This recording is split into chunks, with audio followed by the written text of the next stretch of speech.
Una de las preguntas que escuchamos muchas veces las personas libertarias o que defienden el mercado libre es ¿quién atendería a los pobres? ¿Quién cuidaría, por ejemplo, de los discapacitados mentales? ¿Quién atendería a nuestros ancianos? ¿Quién atendería a los enfermos sin recursos? Esa es la pregunta que siempre se nos hace.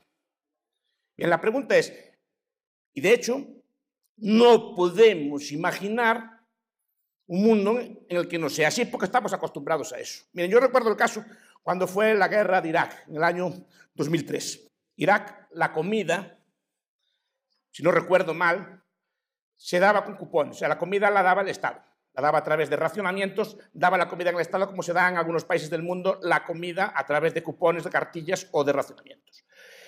Incluso se daba, si no recuerdo mal, hablando de memoria, incluso la ropa y el calzado. Parte del calzado lo daba el Estado.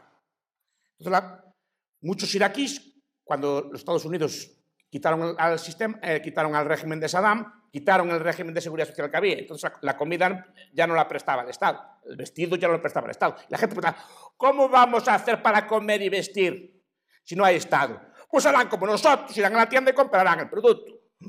No es tan difícil de imaginar. Lo que pasa es que una persona que está acostumbrada a que toda su vida el alimento, el vestido, los bienes de primera necesidad se los da el Estado, no está acostumbrado a que estos bienes puedan ser comprados y vendidos.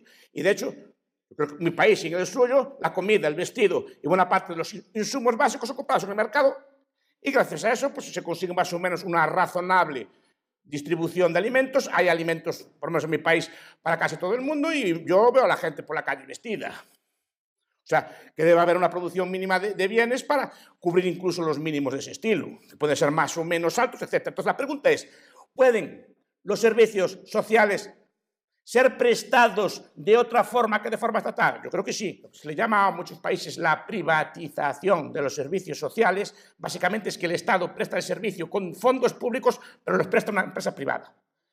El sistema de los vouchers, de los bonos, por ejemplo, que plantea Milton Friedman, sería un sistema de este estilo. El Estado financiaría la educación, pero sería prestada por empresas privadas. El Estado, como en Suecia, pagaría la sanidad, pero sería prestada por hospitales privados. Eso pasa en muchos sistemas del mundo.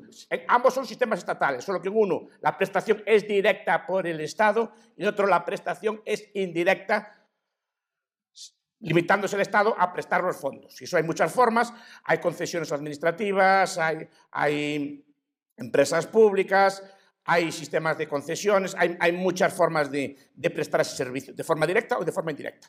¿Cuál es el problema que tiene la prestación pública? Pues el problema que tiene cualquier tipo de socialismo.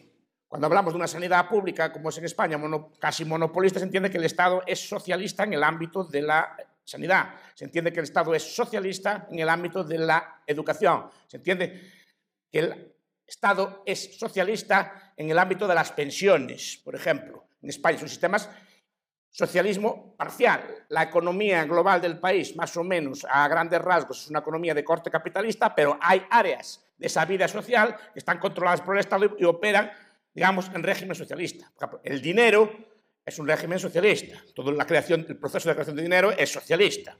Todo el sistema de creación de escuelas es socialista. Todo el sistema de pensiones es socialista. No quiere decir que la economía en su conjunto lo sea, pero sus áreas concretas sí lo son. Y si aplicamos, por ejemplo, las teorías que explican, por ejemplo, los austriacos, estoy pensando en Ludwig von Mises, por ejemplo, en su libro Burocracia, estoy pensando en la obra de Rothbard, Men, Economy and State, el hombre, la economía y el Estado. ¿Qué le pasa a los socialismos? Sean totales o sean parciales, que tienen serios y severos problemas de cálculo, tienen serios y severos problemas de incentivos, tienen serios y severos problemas de libertad a la hora de escoger el producto. Por ejemplo, países, no sé, en Guatemala, países como España, la educación básica, ustedes no pueden escoger el contenido de la educación, no pueden escoger la forma en que se prestan los servicios sanitarios. El servicio sanitario lo presta el Estado, ellos deciden la forma, pero buena parte de su contenido, buena parte de sus prestaciones no está en su mano escogerlo. No pueden modular la producción, tienen que llevar un servicio ya previamente determinado y no pueden escoger entre formas alternativas de prestar ese servicio. Tiene un problema de cálculo económico. Ustedes en esta universidad estudiarían los viejos debates sobre la posibilidad o imposibilidad económica del socialismo. Bien, el problema de las pensiones, el problema de la sanidad, el problema de la salud, el problema de la vivienda es también un problema de cálculo económico. Pensemos, por ejemplo, en la educación, que es uno de los 4 pilares del Estado social. ¿Cuánta educación tiene que haber? ¿Qué precio tiene que costar? ¿Qué calidad tiene que tener? Esto es, ¿cuántos años, por ejemplo, hay que estudiar? ¿Qué calidad de enseñanza tiene que tener? ¿Qué calidad tiene que tener los edificios? ¿Cuántos profesores tiene que haber? ¿Cuánto tenemos que pagarle a un profesor? Etcétera, etcétera. Todos esos problemas, ¿qué carreras tenemos que ofertar? ¿Cuáles son las asignaturas que tenemos que ofertar en un plan de estudios? ¿Cómo se puede saber eso? ¿Quién lo sabe? Un planificador central. Y el planificador central opera de acuerdo con sus criterios, normalmente opera mal. Lo mismo opera con la sanidad, lo mismo opera con las pensiones. ¿Cuánto tiene que cobrar un pensionista? ¿Cómo hay que financiar el sistema? Etcétera, etcétera. Son problemas de cálculo económico.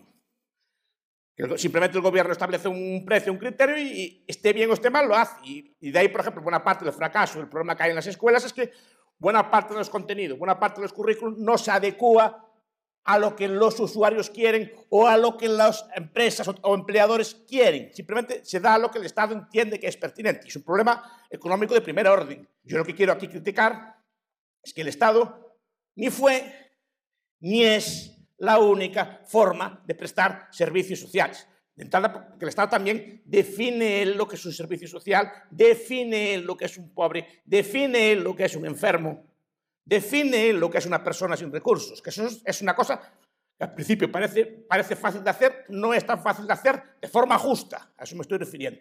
O de forma objetiva no es nada fácil de hacer todo eso.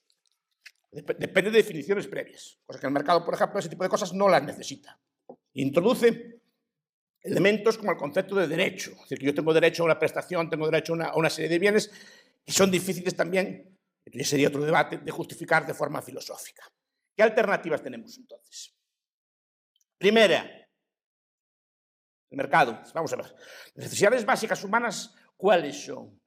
Las primeras y principales. ¿Cómo dirá la sanidad? No. No. Comer y vestir. Sanidad es secundaria. Un ser humano normalmente está bastante bien hecho y aguanta como 70 años sin mucho recambio. A veces hay enfermedades y es necesario médicos para cuidarlos. Pero sin comida, y en países como el mío, sin vestido, están muertos en cuestiones de horas. De horas. Sin comida y sin bebida duran poco, unos días. Sin vestido, un día de frío en mi país, duran horas. O sea, no son capaces de sobrevivir. Entonces, lo principal para sobrevivir es nuestros bienes. ¿Y estos bienes cómo los obtenemos? ¿Cómo tenemos la comida y el vestido? Comprándolos.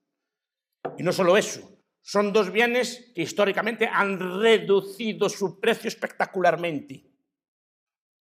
O sea, el alimento que recibimos todos los días no se debe a que haya una prestación estatal del mismo, sino que se ha incrementado tanto la producción y se ha abaratado tanto su distribución que todo el mundo, en mayor o menor medida, o casi todo el mundo en mayor o menor medida, está alimentado. Y de hecho, el hambre en el mundo está reduciéndose a cifras nunca vistas. O sea, nunca en la historia hubo menos hambre de lo que hay hoy. Se puede contrastar en cualquier cifra. Y el hambre que queda es derivada principalmente de guerras. O sea, de restricciones deliberadas a la llegada de alimento. Se usa el hambre en muchos sitios como arma de guerra. Pero este proceso de alimentación, y no solo de alimentación, de mejorar la alimentación a gran escala, no se debe a que el Estado lo preste, se debe a un incremento de la producción y a una mejora en la distribución, que han abaratado espectacularmente la comida. De hecho, ustedes comparen lo que gastaban sus padres o sus madres cuando eran jóvenes en comida y lo que gastan ustedes en porcentaje de su renta en comida. Yo creo que cualquiera de ustedes, jóvenes, el principal gasto suyo y su principal preocupación no es la comida. Pues esa fue históricamente la principal preocupación del ser humano.